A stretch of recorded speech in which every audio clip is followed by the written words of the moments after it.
Okay, welcome back, everybody. You're listening to the Boiler Room over at Alternate Current Radio. I want to thank everybody for being here tonight out there in the chat. Thank you, chat room members, for getting us connected, and thank you, Stuart, for calling in the one, the only, the famous John McAfee. John, welcome to the Boiler Room. Thank you very much. I'm happy to be here. We're happy to have you. I've played clips of you many times on Boiler Room and on Sunday Wire, one of our other shows over here at the station. We're big fans. So we've been sitting here talking about Vault7 and WikiLeaks, and we're getting to the point in the conversation where we're all just kind of throwing our hands up in the air and going, okay, so there is verifiably, we've all been talking about this, well, a lot of us have been talking about this for years, but we're at a point now where we can say verifiably, yes, we have no privacy. Yes, every device we have is listening to us, and these antivirus programs out there probably aren't doing a whole heck of a lot to keep us safe. And another thing that we talk about on the program a lot is false flag attacks, and we were just kind of tossing around the idea of the next generation of false flag attacks being largely cyber-based, and we wanted to get you to weigh in on that. What do you think about that? Well, first I'd like to say that, I've been saying exactly what you just said for many years, and so I hope that makes me a little less paranoid right now. Definitely. I think we're all vindicated a little bit. We're all vindicated a little. And let me tell you the biggest problem with cyber attacks, cyber warfare, the whole cyber espionage world. It is virtually impossible to determine the source of a cyber attack of any kind, unless it's a 15-year-old kid who doesn't know the basic steps necessary to hide his tracks.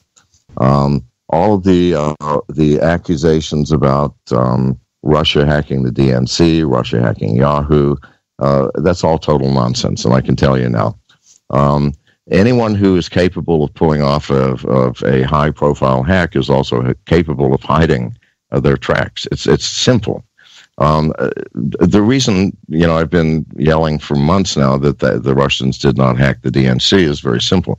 Number one, there was Russian language found in the code. Number two, the compile times matched the business hours of Moscow.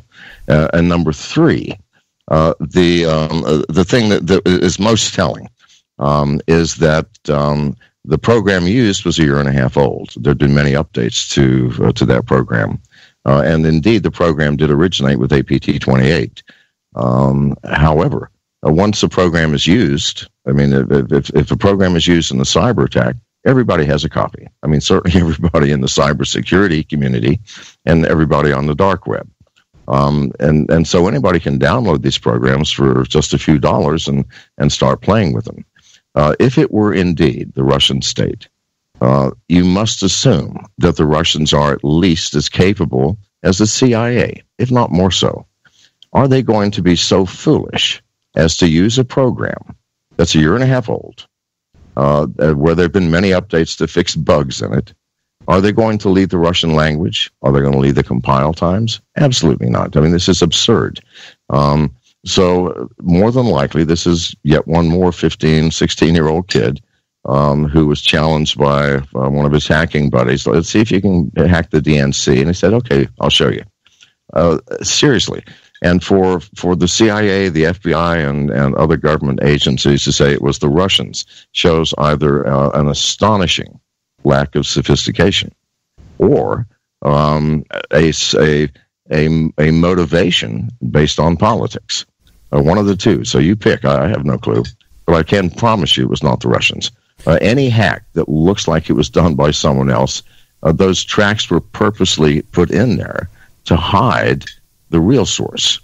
And again, now it is possible that the CIA, the FBI, somebody has agents within these hacking organizations that are giving them firsthand knowledge.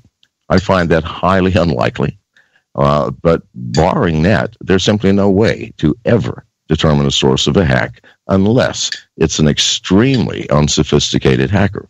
And if you look at the hackers who have been caught, Let's look at some notable ones. The kid that 6 months ago hacked into the FBI, and he was 15, hacked into the FBI, took every record of every undercover agent, including their names, phone numbers, social security numbers, fingerprints, photographs, and addresses, and published them on the dark web.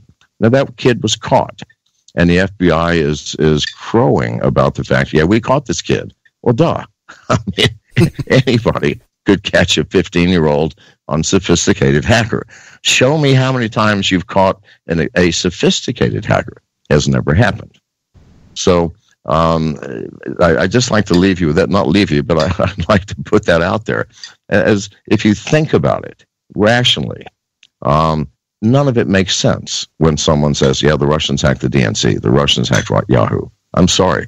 That's utter nonsense. Yeah, exactly. It doesn't make any sense at all. And of course, these intelligence agencies, they all have the ability to put any fingerprint they want using those same exact tactics that you just described. They could take that same digital fingerprint, like you said there, with Moscow IP addresses and business hours.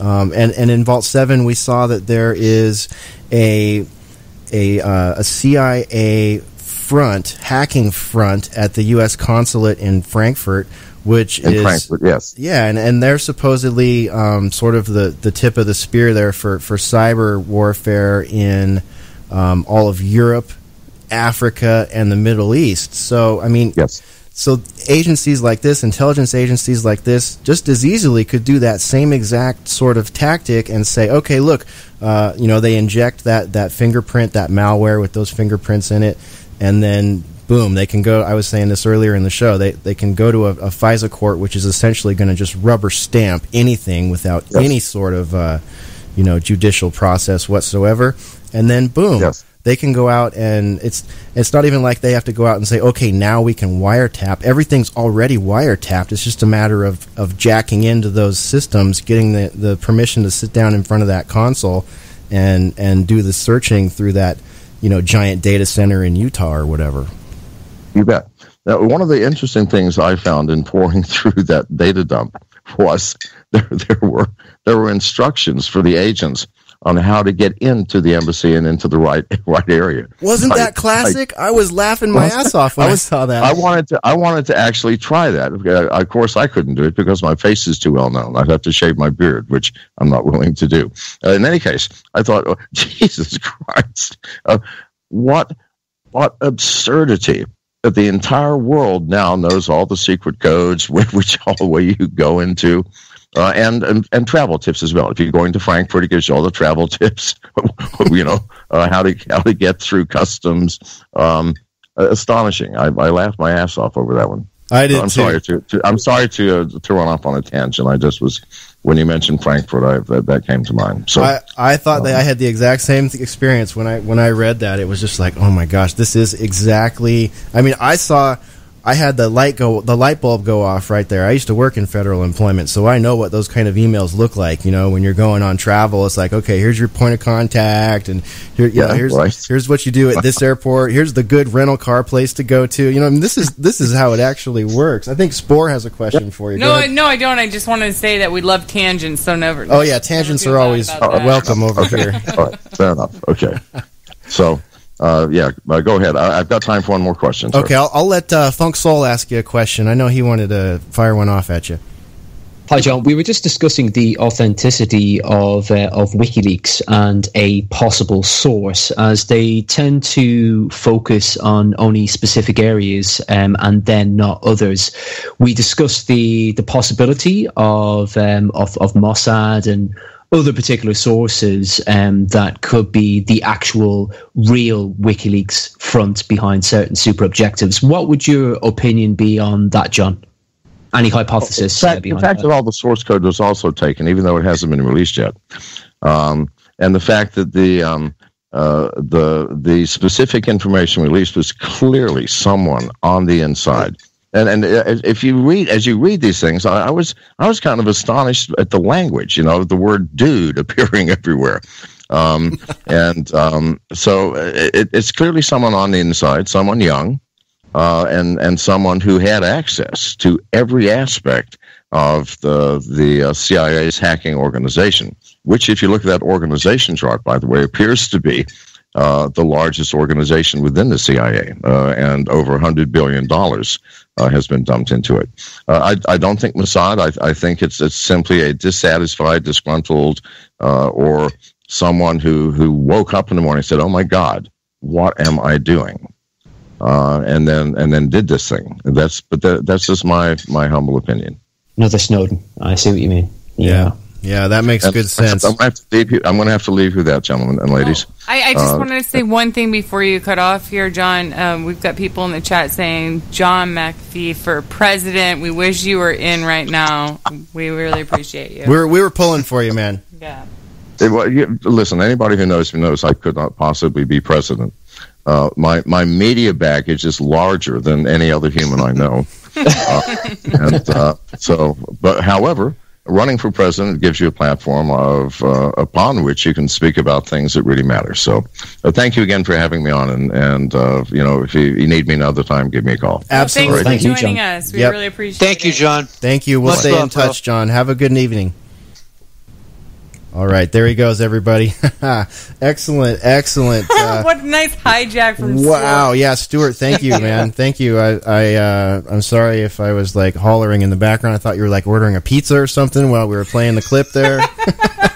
I had no idea you were pulling in a clutch interview, so big ups. No problem, dude. Put that phone number in the chat too, man. Big props. Was that Creative Accidents that put that in there? I don't know. It was a while up on the feed. Yeah. Dude. EA put that in there, and I ran with it. That's